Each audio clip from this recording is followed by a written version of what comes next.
Forward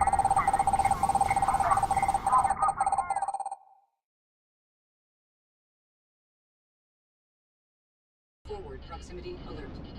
Starboard proximity alert.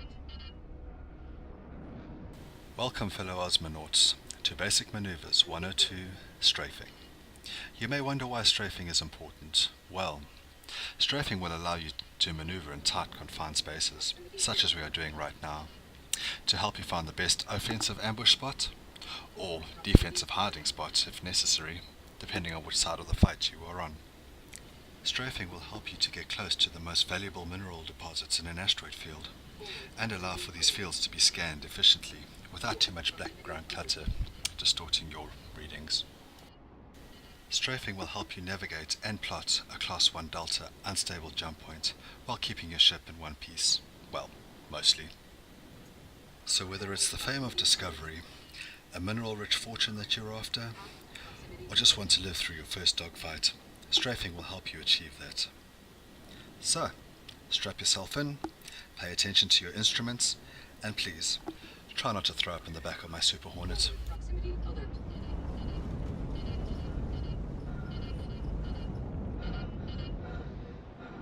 Forward proximity alert.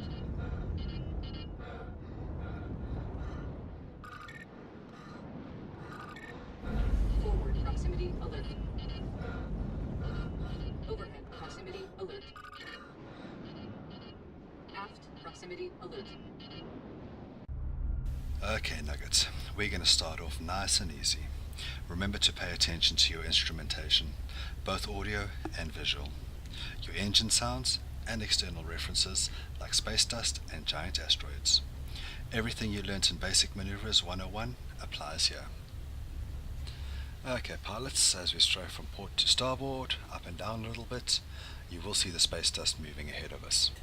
Interesting to note, you have a higher chance of getting a blackout or redout when strafing along the y-axis, that is up and down, as we are doing now, as opposed to the x-axis. The lesson to learn is, where possible, always strafe along the x-axis. If you want to change your direction, roll into it instead of just changing from your x-axis to your y-axis. Okay, you would have seen your TVI and your ATVI shooting across the screen. That is due to the rapid changes of direction and the low speeds at which we are moving at the moment. We will spend a bit more time on these simple strafing maneuvers as they are very important and they will save your life. Now you'll see as we move around, the space dust, that is your best point of reference when it comes to strafing. That and your TVI. What is important now as we strafe around and you're in a combat situation is to never see the space dust stop. If the space dust stopped, you are stopped. That means you are a sitting target. Notice how the space dust is moving in a circular direction now? That is because we pretty much strafed down to port, up to starboard. You see as we stopped there, sitting duck, we would probably be dead if we were in a combat situation. Do not stop. Keep yourself going in a circular motion. Keep the space dust moving. It will keep you alive.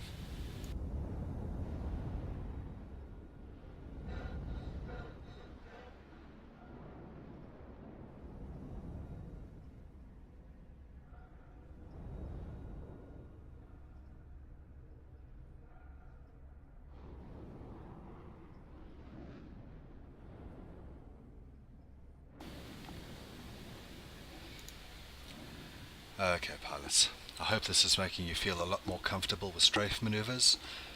Just remember, keep an eye on your surroundings, make sure there are no big rocks around, your instrumentation, make sure it's not warning you that you're about to crash into anything, and you should be just fine. Remember, pilots, heads on a swivel. Don't want to see things like this happening. If you are not paying attention to your environment, strafing can be more deadly than incoming fire. Okay, Nuggets, it's time for you to learn your first combat maneuver. This is called circle strafing. It is both an offensive and defensive maneuver. The point of it is to keep your target in your gun sights while you evade his fire by circling around him. Depending on the skill of your target, he will either fall into your trap and you can tear him to pieces, or you will have to adjust as he adjusts. And just in case you're wondering, the reason it's called circle strafing is because you are moving around in a circle. Not rocket science this. Well, actually it is rocket science because technically we're in a rocket, but shouldn't be too difficult.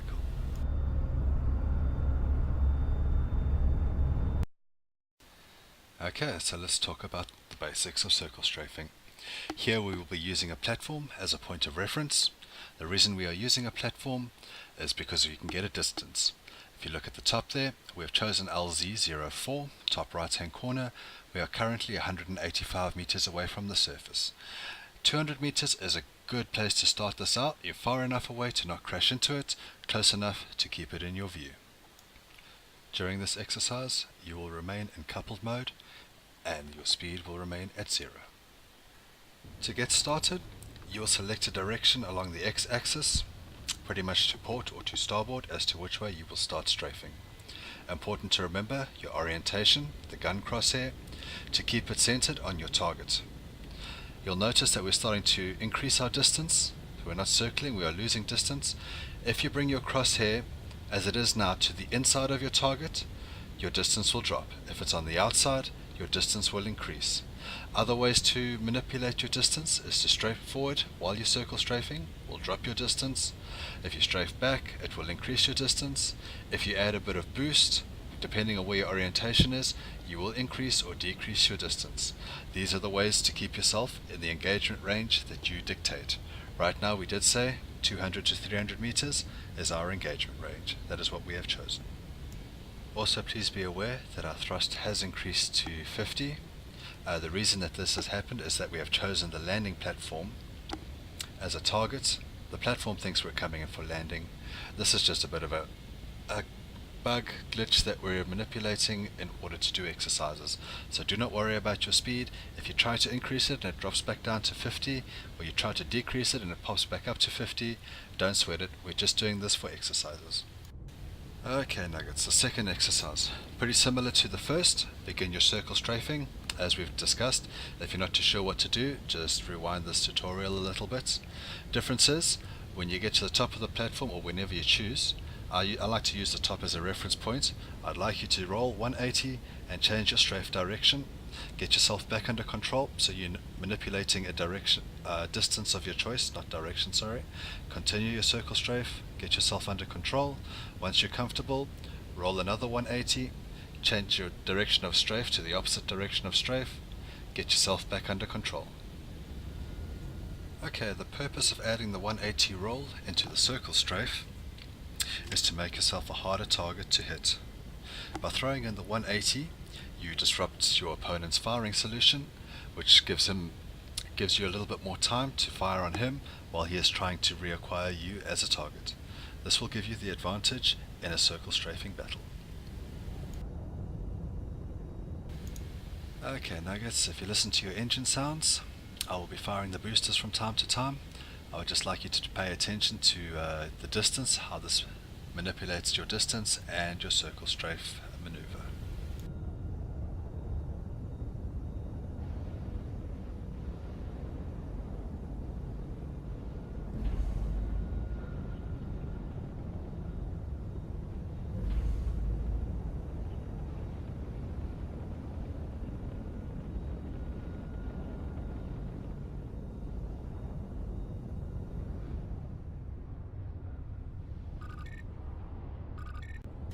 Okay, pilots, I thought I'd give you a taste of our next course, decoupled maneuvers. What we're going to be doing here is combining the circle strafe that we've just been learning with decoupled mode. You will decouple, try keep the platform at a chosen distance. I chose between 400 and 500 meters just because that's where I seem to do it in this ship. Please note that all ships are different masses, different thruster strengths, so you will all get varying results. Okay, first up, decouple, circle, and try keep the platform at an equal distance away from you. This is a lot harder than it looks. This will separate the men from the boys, the girls from the women, and the cats from the dogs. Get this right, I will be impressed. Get this right, and still have 100% boost fuel quality left? Hell, you could even take my job. The one tip I will give you is to watch your radar. The selected object, in this case the platform, should stay at an equal distance and angle away from you, while all the other platforms rotate around you. Watch the radar.